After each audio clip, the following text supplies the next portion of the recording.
Hey fam, it's Proverbs, and I'm back with the second installment of Praying and Tweeting.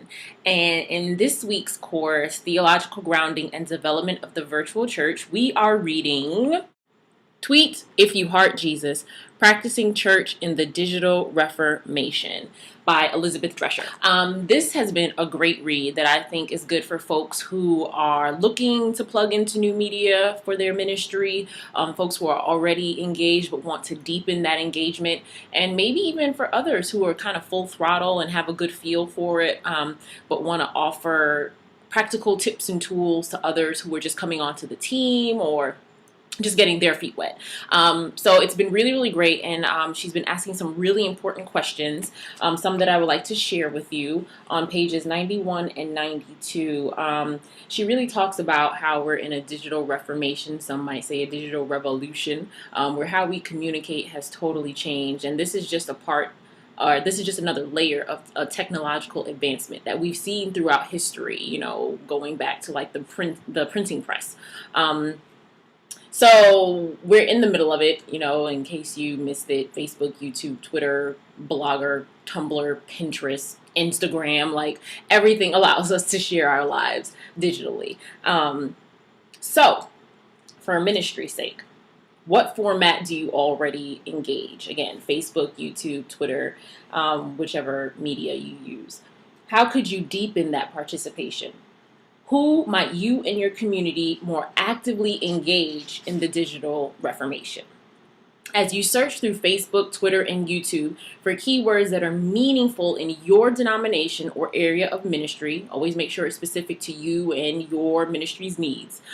Who stands out as potential new conversation partners? What do you hear and see when you actively attend to these new voices?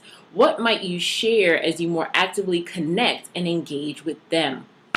Gosh, I love this passage because it turns our attention from this inward reflection to this outward extrapolation of information.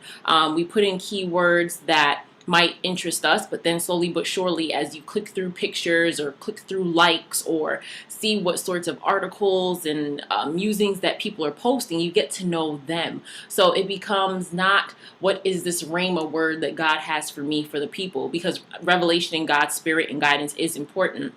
But just on a basic level of humanity and relating to our sisters and brothers in Christ, if we really believe in Imago Dei, that we are all created in the image and likeness of God, then basic understanding human dignity, honor, and respect, and wanting to know who people are. I think as church leaders, we also need to build an ethical framework for engaging people and knowing them as individuals. We all have silent biases, if you will, whether it's around race or gender or class or status, that sometimes play out. And I think by engaging people in the digital reformation, we are getting to know individuals. And there's a sort of egalitarianism, if you will, that levels the playing field, where anyone, regardless of race, gender, class, status, education level, location even, or level of belief, area of belief, whether you're in a church, whether you are searching, whether you are self-identified atheist, wherever your walk is, we can meet you where you are. And I just love that about that, because it forces us to hear more than we talk.